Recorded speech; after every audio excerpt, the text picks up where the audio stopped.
پاکستان میں اسلام کو لے کے لوگوں کی بہت ساری مس انڈرسٹینڈنگز اور مس انٹرپریٹیشنز ہیں، اکثر ان انٹینشنل ہے۔ جیسا کہ ایک جو مجھے بہت زیادہ فیل ہوتی ہے وہ یہ کہ ہمارے یہاں پہ حفظ پر، قرآن کو میمورائز کرنے پر اتنا زیادہ ایمفیسائز کیا جاتا ہے کہ جس کا کوئی جو ہے نا وہ کمپیریزن نہیں کیا جا سکتا۔ مطلب لوگ اپنے بچوں کو حفظ کرواتے کیوں؟ کیونکہ ہمارے والد صاحب کی خواہش تھی، یعنی بچے کے دادا کی خواہش تھی، یا نانا کی خواہش تھی، یا باپ کی خواہش ہوتی ہے، ماں کی خواہش ہوتی ہے، اور اس چکر میں بچوں کو حفظ کروائے جاتے ہیں۔ اور کتنے بچوں کا کتنا ٹائم اس چیز میں سپینڈ ہوتا ہے، اور ریزلٹ یہ ہوتا ہے کہ وہ حفظ نہیں کر پاتے، بیکاز ہر انسان کے اندر میمورائزیشن کی صلاحیت نہیں ہوتی۔ وہ اس بات کو انڈرسٹینڈ ہی نہیں کر پاتے کہ ہر انسان کو اللہ تعالیٰ نے ڈفرینٹ صلاحیتوں سے نوازا ہے۔ تو اگر کسی کے اندر میمورائز کرنے کی صلاحیت ہے تو کسی کے اندر نہیں ہے، کسی کے اندر بہت ہی زیادہ کریٹیولی سوچنے کی صلاحیت ہے تو کسی کے اندر نہیں ہے۔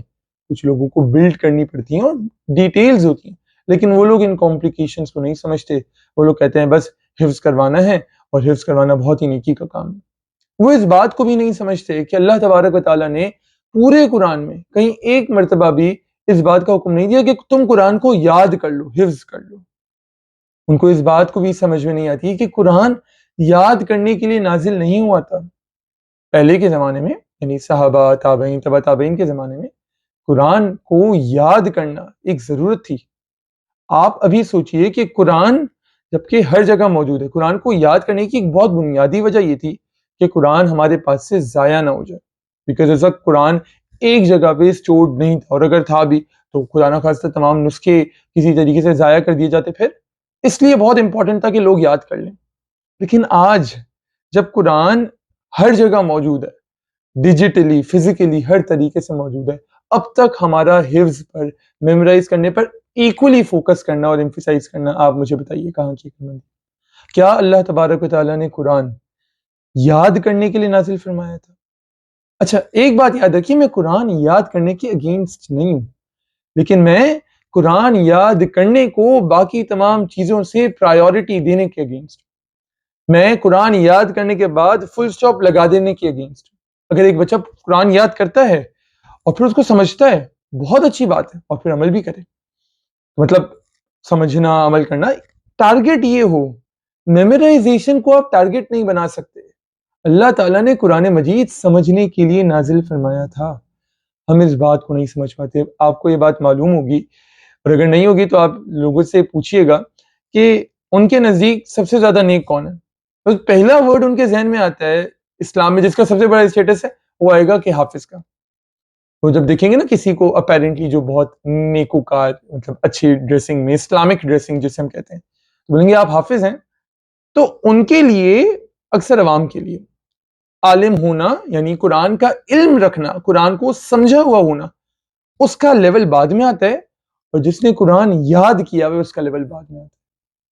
بار بار میں ایک بات کہہ رہا ہوں کہ قرآن اس شخص نے سمجھا ہوا نہیں ہوتا۔ 90% حفاظ نے قرآن نہیں سمجھا ہوتا، انہوں نے صرف یاد کیا ہوتا ہے۔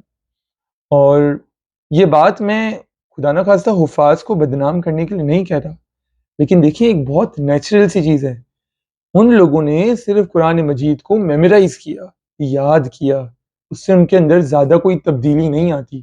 اسی لیے آپ نے دیکھا ہوگا اگر لڑکے ہیں آپ لوگ تو آپ لوگوں کی گیدرنگ میں کوئی نہ کوئی حافظ ضرور ہوگا، اور اس کے کام، اس کی باتیں، وہ تمام آپ کو بتاتی ہوں گی کہ یہ تو کوئی آرڈینری لڑکوں والی چیز ہے، کوئی ڈفرینس نہیں آیا حفظ کرنے سے۔ یہ چیز مجھے بہت زیادہ فیل ہوتی ہے کہ ہم نے حفظ کرنے کو، میمورائز کرنے کو اتنا امپورٹنٹ بنا دیا، اور سمجھنا ہماری امپورٹنٹ پرائیورٹیز کا پارٹ ہی نہیں ہے، عمل کرنا ہماری پرائیورٹیز کا پارٹ ہی نہیں ہے۔ ہم اس بندے کو جس نے یاد کیا ہے اتنا زیادہ پرائیورٹائز کرتے ہیں کہ باقیوں سے اوپر لے جاتے ہیں۔ جو رسپیکٹ اور جو ڈیزرو کرتا ہے اپریسیشن ان کو نہیں مل رہی، اور حفاظ کو مل رہی ہے۔ ان کو ملے، اگر حفاظ کو ملتی ہے بالکل ملے، لیکن باقی جو ڈیزرو کرتے ہیں، جنہوں نے سمجھا ہے، جنہوں نے مین کام کیا ہے، ان کو بھی اپریشیٹ کرنا بہت امپورٹنٹ ہے۔ تو میرا بس اتنا سا میسج ہے کہ اب آپ لوگ سب قرآن کو حفظ کرنے، کروانے کی obsession سے باہر آئیے، اپنے بچوں پر یہ چیز امپوز کرنے سے باہر آئیے کہ تمہیں حفظ کرنا ہے۔ بچے جس مینٹل ٹارچر کے تھرو گزرتے ہیں قرآن حفظ کرنے کے دوران، وہ بہت زیادہ شدید ہوتا ہے، پیرنٹس کی وجہ سے کر رہے ہوتے ہیں اکثر۔ تو پلیز اس چیز کو انڈرسٹینڈ کیجیے۔ بار بار بچوں سے پوچھنا. آپ دیکھیں نا اگر بچے کو آپ نے حفظ میں ایک دفعہ اسٹارٹ کروایا اور پھر وہ نہیں کر پایا, ساری زندگی اس کے ذہن میں رہے گا کہ یار میں نہیں کر پایا, مجھ سے حفظ نہیں ہوا. لوگ بولیں گے اچھا تم نے تو حفظ کیا تھا, تم سے نہیں ہو پایا نا. یہ تانے, اور پھر صرف ایک چیز میں نہیں, ہر چیز میں اس کو خیال آئے گا کہ یار مجھ سے تو حفظ نہیں ہوا, مجھ سے یہ بھی نہیں ہوگا, مجھ سے حفظ نہیں ہوا, مجھ سے یہ بھی نہیں ہوگا. پریشانیوں کا ایک نہ ختم ہونے والا سلسلہ شروع ہو جاتا ہے ہمارے ایک قدم کی وجہ سے, اپنے باپ کی خواہش پوری کرنے کی وجہ سے. وہ باپ جو اب دنیا میں بھی نہیں رہا, بچہ دنیا میں ہے, ہم نے اس کی زندگی پہ اچھا خاصا پانی پی. تو پلیز اس چیز کو سمجھیے, قرآن سمجھنا امپورٹنٹ ہے, قرآن پر عمل کرنا امپورٹنٹ ہے, اور انہی چیزوں کا اللہ تبارک و تعالیٰ نے قرآن مجید میں حکم دیا ہے. قرآن یاد کرنا ایک ایڈیشنل چیز ہے, آپ کر لیں تو بہت اچھی چیز ہے, لیکن ساتھ میں سمجھیں اس چیز کو ان دو چیزوں سے زیادہ اوپر لیول میں مت لے جائیے. جس چیز کی جو جگہ ہے اسے وہی ملے تو چیزیں صحیح سے رہتی ہیں, ورنہ چیزیں صحیح طریقے سے نہیں چل پاتی. آئی ہوپ میں نے اپنا پوائنٹ کلیئر کیا ہوگا, اور آئی ہوپ کسی ایک پیرنٹ کو بھی اگر یہ چیز سمجھ آ گئی اور اس نے اپنے بچے کو فورس کرنا بند کر دیا ہے اس کی وجہ سے, اس سے بڑی اچیومنٹ میرے لیے کوئی نہیں ہو سکتی.